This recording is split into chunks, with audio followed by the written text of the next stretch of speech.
The French capital of Paris is known as the City of Light. Reasons likely include its early use of streetlights or its historical reputation as a city of knowledge and enlightening ideas. But there's another French city whose luminous festival in early December could challenge Paris's nickname, and the reason is as clear as the light in your eyes. This is what's taking place on the monuments and government buildings of Lyon. It's a 4-day event known as the Festival of Light, and it was expected to brighten the paths of almost 2 million visitors who came to bask in its glow.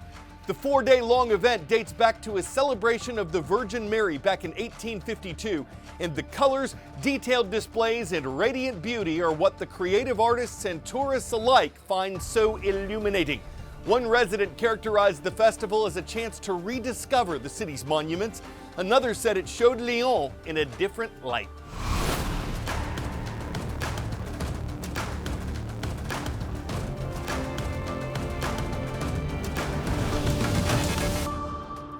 Humphrey's executor is probably on the list of U.S. Supreme Court cases you haven't heard of, but it factors into our next report on today's nonpartisan coverage. This is The World from A to Z, and I'm Carl Azuz. Back in March, U.S. President Donald Trump fired 2 members of the Federal Trade Commission. It's an independent government agency that aims to prevent scams and make businesses play by the rules. The people the Republican president fired are Democrats, and one of them, Rebecca Kelly Slaughter, sued the president because she was fired years before her term was supposed to end, and because she was fired for being, quote, inconsistent with the Trump administration's priorities. Here's where Humphrey's executor comes in. In 1914, Congress passed a law that aimed to protect members of a government agency from being fired unless they were inefficient, they didn't do their jobs, or they misbehaved while in office. In 1935, the Supreme Court said this was why President Franklin D. Roosevelt couldn't fire a member of the FTC during his administration. The case was Humphrey's executor versus United States. Slaughter says the 90-year-old Humphreys ruling is why she shouldn't have been removed from her job. She wasn't inefficient, neglectful, or fired for misbehaving. However, justices in recent years have been moving away from the principle of Humphrey's executor. The Supreme Court ruled in 2020 that it wasn't constitutional for another agency's workers to have those protections from being fired, that they threatened the freedom of a president to fire them. So in a nutshell, some say a president should have that authority over the workers charged with carrying out the president's laws, while others say Humphreys needs to remain as a check or limit on a president's power. Because that power could be affected either way by this U.S. Supreme Court case, it's being closely watched and a decision's expected by next summer. World of knowledge. What has the biggest influence on the price of gasoline? Taxes, crude oil prices, refining cost, profits.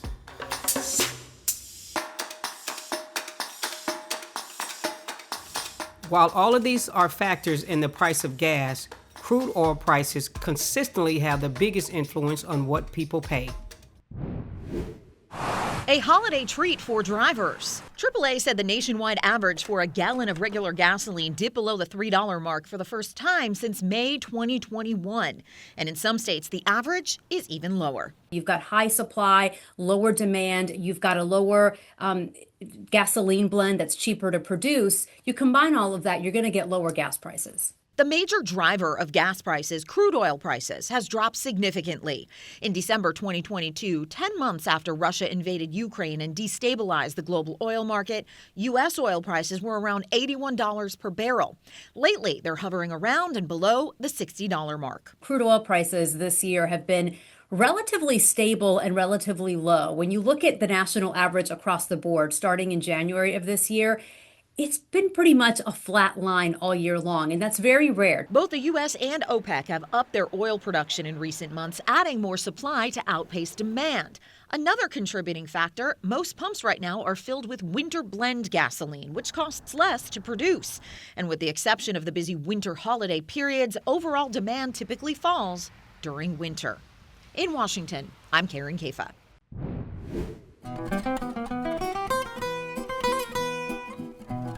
On this date in world history.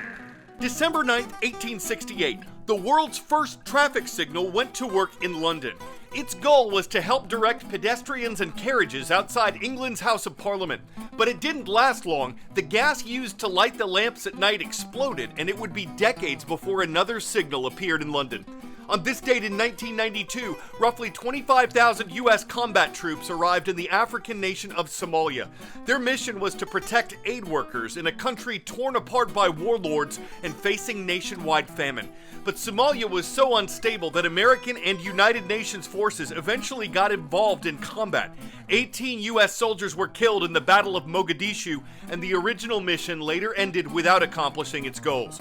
On December 9, 2016, South Korean lawmakers voted to impeach President Park Geun-hye, and she was eventually removed from office. The first woman to lead the Asian country had been accused of involvement in a corruption scandal.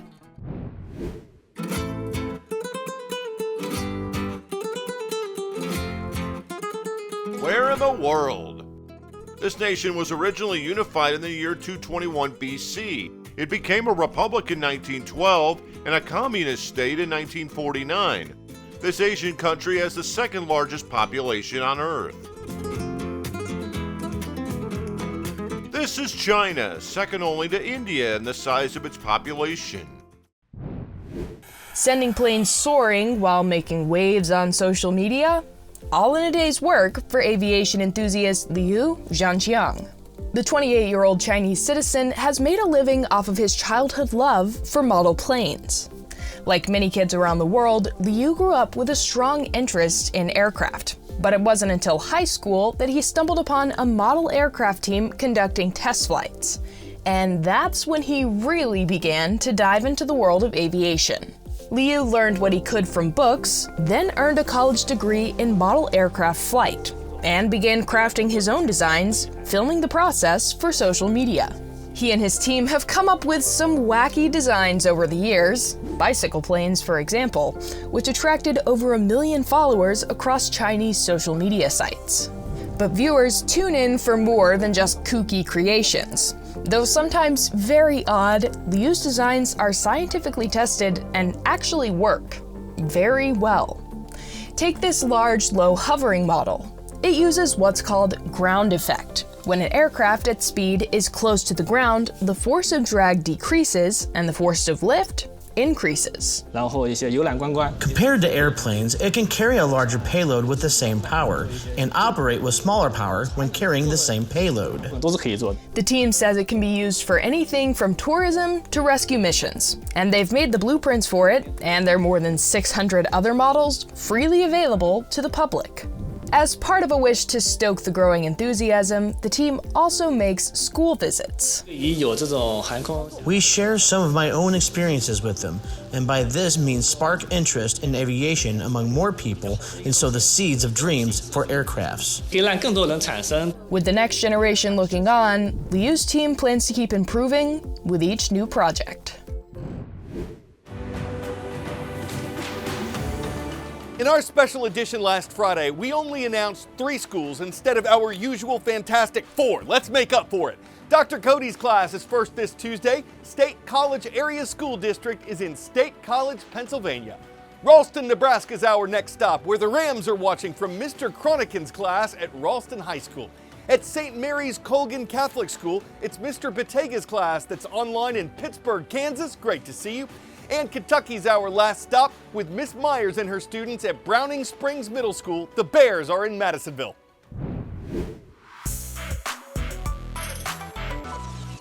If you've ever sat around wondering, do monkeys have a sense of rhythm? And let's face it, who hasn't? We have fascinating news for you. There's a newly published study in the journal Science that suggests monkeys may be among the few animal species that can move to a beat.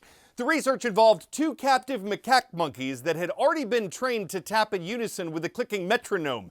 But afterward, they were played music by the Backstreet Boys, Billy Bragg, and Barry White, and the animals showed they were able to tap along with the beat of the songs, suggesting certain species may have more of a sense of rhythm than scientists thought. There's an opportunity here for them to form their own band. I mean, there've already been groups called the Monkeys, Arctic Monkeys, the Animals, and Gorillas, but how about Bonobo Jovi, Ella Langlemur, Warren Chimpanzeevon, Lady Godgibbon, Ariana Grande, and Benson Baboon? The Steve Mandriller Band could be good, and of course there's everybody's favorite, the Macaque Street Boys, though some might say artists like Justin Timberlake are even more in sync. I'm Carl Azuz for The World from A to Z, and you mean the world to me. Come on back tomorrow.